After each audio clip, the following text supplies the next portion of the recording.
out of the doctor's office here, so I was like, well, let's do a little live chat since life has been a little bit busy lately with a new addition to the fam.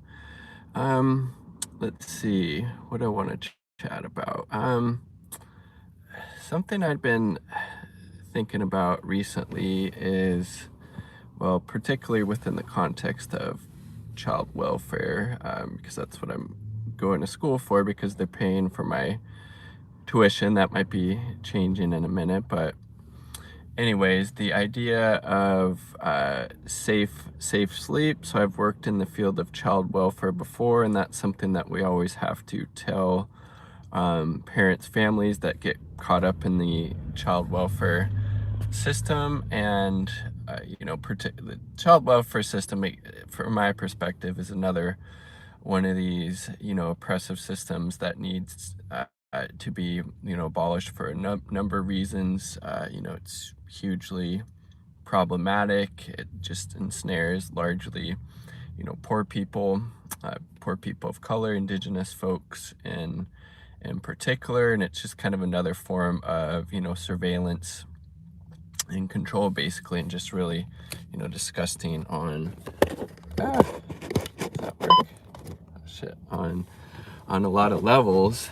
And so again, one of the things, like I was saying, you have to push this idea of safe sleep, so not being able to co-sleep with your child, with your infant. And I just think that's really just kind of messed up, because especially in a lot of cultures,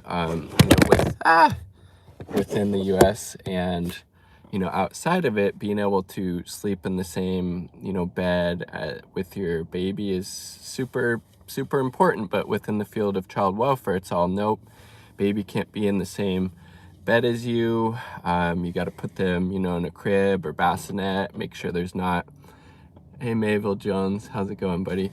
Make sure there's no, they're wrapped in a blanket, there's no type of toys or anything like that.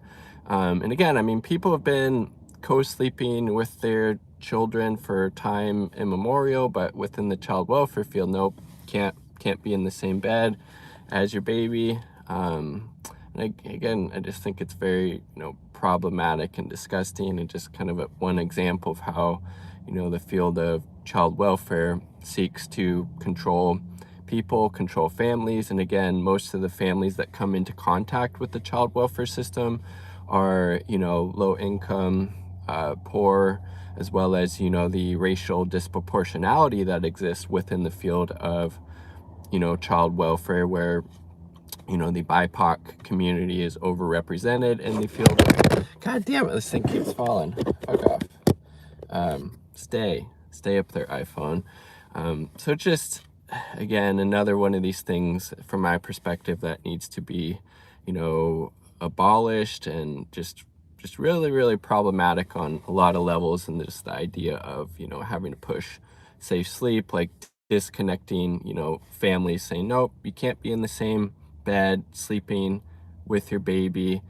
I mean, and they also do that at the hospital. So like I said, we recently had a new addition to our family, and that is one of the things that the hospital was really harping on. Like, you can't be, co-sleeping. You got to keep the baby in this little bassinet crib, even though how that disconnects the mom from the baby, the dad from the baby, like right after it's born. Like, that's really disgusting. And again, I understand why hospitals have to push this idea of safe sleep, not co-sleeping with your child, because liability reasons. If they didn't say that and a child died, then obviously there could be like a lawsuit or something like that, could get a little bit litigious. But I think they should provide the option, like, okay, this is our perspective on safe sleep. We don't advocate you co-sleeping with your child at the hospital, but if you want to do that, like, you understand the risk here, like, sign a waiver, instead of like really pushing the idea, like literally right after the child's born, first day out of the womb, and they want to disconnect mom from baby, dad from baby. I just think it's really problematic and disgusting. And again, so like people have been sleeping in the same beds as their babies, with their infants, with their toddlers for, as long as people have existed, on this planet. But, we come from this Western kind of perspective that, wants to have that, disconnection. So pretty problematic. That was something I had been, thinking about, just this idea of safe sleep. And then let's see, what else do we want to chat about? Again, I'm just waiting for my partner to get done with her appointment, and then I can join her for the second one. But since we're still very much in the middle of the pandemic here in the US, they don't allow anybody else up with her and baby right now. So I'm just hanging out in the car, doing a little bit of a chat. Okay, and something else I've been also thinking of is how there's no guaranteed maternity or paternity leave in the United States. And I think we're probably, again, one of the few countries, so-called, liberal democracies, that doesn't have that. Just like I think it's out of the 25 wealthiest countries in the world, the United States is the only one that doesn't have universal health care, even though we pay more for healthcare than any country in the world. And yet we have these horrible, health outcomes. We have tens of millions of people without insurance. We have, tens of thousands of people die each year. I think it's around 70,000 because they don't have health insurance. And just how, again, the United States is just a really capitalist death cult. And, going through this process of, having this baby at the hospital, it, reminded me of that for a number of reasons. So, for example, they came into the room and had to make sure that, we had, insurance, and whatever cost the insurance wouldn't cover for, having the baby there, that we would have to pay out of pocket. I mean, just think, like, that's like the for-profit healthcare system in the United States. Like all of these, hospitals and whatnot are being run for profit. And just like, think about that. Healthcare, and it's tied to the profit motive. So again, it's not really healthcare if it's all about, making money and maximizing profit. And again, this goes for anything, whether it be, education, housing, healthcare, transportation, whatever it is. When the profit motive exists under a capitalist system, which is what, capitalism is a system designed to, maximize profit, people and the environment be damned. And, that's obviously why we need to get rid of capitalism as a system and have a, socialist one, where we'd have a rationally, centrally planned economy designed to meet the needs of the people, as opposed to what we have under capitalism, which again is a system. Have you heard of the Corrupted Poll Show?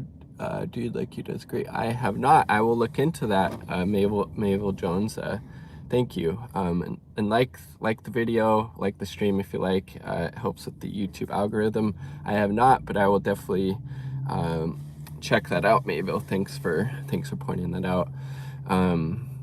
Yeah, I'm very lucky and privileged in a lot of ways, but the vast majority of people in the United States are not in that same position. Luckily, I'm able to stay at home with my partner and baby right now, and spend time with baby, spend time with my partner, try to help her out as much as possible. But again, like, I think most, or a lot of countries, though, you will get like 6 months to a year paid, for maternity, paternity leave when you have a baby. United States, again, we don't have that. We don't have universal health care. And again, all of these crises of capitalism impact the most vulnerable and marginalized disproportionately. Communities of color, low income, poor people, people with disabilities, LGBTQ folks, etc., etc. I check out is there a way to be able to look at the comments? Because they're kind of going away very quickly. But anyways, yeah, it feels like, to me at least, more and more people are kind of waking up to the horrors of capitalism, because again, how could you not when you live in a capitalist society like the United States, when you see the material conditions that people are under? People are starting to wake up. That's probably, obviously one of the reasons. I saw this article from Reuters that there was a record number of people who quit their jobs in August. He also does our long stream conversing. Awesome. I will definitely check that out. Yeah, I hadn't heard of that channel or person before Mayville, but I will definitely check that out. Yeah, always looking to expand my knowledge base and different forms of content I take in. Yeah, because that's super important, and I feel like that's very Marxist kind of Leninist perspective is you analyze the material conditions, you take in new information, and that should impact your outlook and worldview instead of being dogmatic about things, because that's very anti-Marxist, anti-Leninist. You actually want to, as Lenin said, have a concrete analysis of the concrete conditions. Don't idealize things. Don't like, well, this was how it was in the past, so this must be how it is now, or this is how I want things to be in the future, so let's just pretend that's how it is. And again, I think more and more people are waking up to the horrors of capitalism, because again, how could you not? I mean, we don't have a living wage in the United States. In order to, advance, usually have to go into tons of debt, to get an education, unless you get into, a trade or an apprenticeship. And, obviously you can make a pretty decent wage that way. And then we also see so many strikes happening across the United States in all of these different fields, whether it be, healthcare workers going on strike, the people who work in Hollywood. Was it the IAT SE union went on strike? The Nabisco workers were on strike recently. The Kellogg's workers. So don't be buying any Kellogg's products right now until that strike ends. I think I saw that John Deere workers are probably going to be voting to go on strike. It's just really, really awesome, because as Boots Riley has talked about before, one of the few ways to actually strike at the heart of capitalism is to withhold our labor from the capitalist class and really bring them to the bargaining table. And these strikes, these mobilization of workers demanding better treatment, better pay, better benefits is one of the few ways that we can do that. So all solidarity with striking workers in the United States and abroad. I think I even saw in South Africa, I think it was 160,000 metal workers recently went on strike. So it's definitely encouraging. It's not all, I feel like, doom and gloom. There are some positive things going on with people in the United States, people using their labor power to try and improve their lot and the lot of their fellow comrades, their fellow workers. And it's encouraging, but there also is a lot of really messed up things going on in the world right now, particularly in the United States, in the imperial core, and US imperialism still kind of rules the day. And obviously that unfortunately hasn't changed under the Biden administration. It's just been a continuation of Trump 2.0 in that regard, with US imperialism and the sanctions on Cuba, Venezuela, Nicaragua, Syria, Iran, North Korea. I believe the US is also trying to sanction, I think, Belarus, where else? Cambodia. They're also being sanctioned, and just all, yeah, US imperialism. Like, it's not gonna get rid of that from the Democrats or the Republicans. We have a corporate duopoly that's completely beholden to the capitalist class. And as Lenin said, imperialism is the highest stage of capitalism, right? That's why, again, like, we need to get rid of capitalism as a system, institute a dictatorship of the proletariat, so we have a system that looks after the well-being of the masses, as opposed to, again, the system that we have now that only benefits a very, very, very tiny elite capitalist class at the top, while everybody else struggles for, crumbs, if that. So, that's why it's, just super important to try to do whatever we can to help out our fellow comrades, workers, through, education, propaganda work, and trying to meet people's, material conditions through things like, mutual aid. And, the, Black Panther Party's motto was survival pending revolution. So, people got to eat, they need, houses to have their material conditions met until we're able to have that,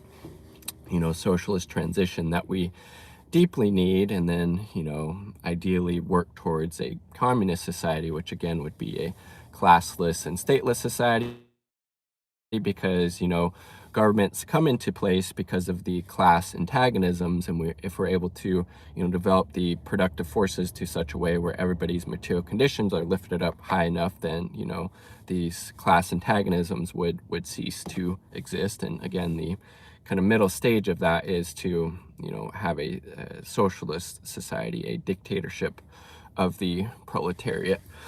Something else I had been thinking about, and I'm still honestly trying to figure out my thoughts on it, is the idea of these hospitals firing healthcare workers who won't get vaccinated. I saw a pretty interesting article on the Left Voice website talking about this, and I'm probably going to end the stream after this, I think. How the healthcare workers have had to work through the whole pandemic, sometimes not with, even adequate amounts of PPE, whether it be, gowns or masks or gloves or whatever. And then these people are now being fired because they won't get the vaccine. But correct me if I'm wrong, I think to work in a hospital, you probably have to get other vaccinations, right? Like for MMR or polio or whatever, right? Or the flu shot. Is that correct? Let me know down below. But I think that's probably the case, right? So I'm just, are these people just against, getting the COVID vaccine, or are they just against, vaccines in general? So I understand, like, not wanting to get that, not wanting to be forced into that. But I also understand that if you are vaccinated and you work in a healthcare setting, you're less likely to, spread it to other people that you're working with, people that may be immune compromised, or you might be less likely to spread it to coworkers who, could get, sick and potentially die from it, or take it home to family members that might be immune compromised and, impact them that way. But I also think, again, the push in the US for people to get vaccinated really doesn't have anything to do with, looking after, people's health or well-being. It's all about getting people back into the workforce so the, capitalist machine keeps going. Because again, if the, US government was really concerned about people's health and well-being, we would have gotten fucking universal healthcare during a fucking pandemic. And yet, we couldn't even move the ball to even a fucking the shit show that would be a, public option. So I think, again, like, because there's a lot of reasons I feel like people in the United States are more hesitant to get the vaccine than in people in other countries. Like, there's a big distrust of the government here compared to, let's say, China, who has fully vaccinated over 1 billion people, and the trust in the Chinese government there is very high. I saw a report or poll from, I think it was 2016 by Harvard, that it was like 95% of people that were polled for this survey had a highly satisfied or satisfied view of the Chinese government. In the US, I think it's maybe 20, 30, 40%, if that. And then again, like, the US government isn't wanting people to get vaccinated because they really care about them. They're wanting people to get vaccinated so they can get back to work. As Biden has said, he's not going to institute, another lockdown, even though coronavirus cases are, or at least have been the last time I looked, just as high as, potentially any time during the pandemic. There's no more, survival checks as measly as they were before. There's no more, lockdowns. The eviction moratorium ended. The expanded unemployment ended. All that shit went away. So it's like, well, you're saying that you care about people, but then actually you're letting all these things go away that disproportionately helped the most vulnerable and marginalized people. So I mean, I definitely get the, hesitation, but also, like, especially if you're in a immune compromised person, or if you're older folk, it definitely, I think, makes a whole lot of sense to get the jab. Personally, I had to get it for my school, and actually I felt pretty shitty, frankly, for the probably 2 days after, or about 2 days after getting the second Pfizer shot.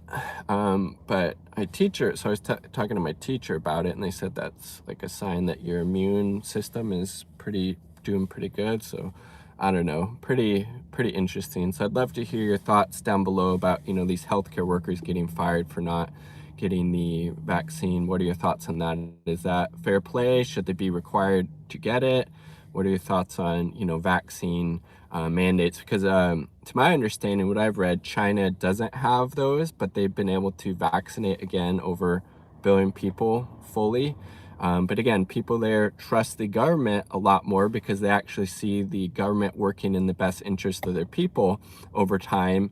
And we can't say that same thing in the US. We see the US government working, overtime to always protect the interests of the, capitalist class, both domestically, and abroad. So it's not super surprising, right? So I just wanted to do a quick little car chat, but I'm gonna end it here because I saw my partner texting me. I want to make sure everything's going all good there. But yeah, this was fun. This is the first time I think I've done a live stream on my phone, actually, and it's a little bit higher quality than my previous phone, which is like an iPhone 6 or 7, and this is, I think, a 12. So yeah. Anyways, much love, comrades. Hope this finds you well.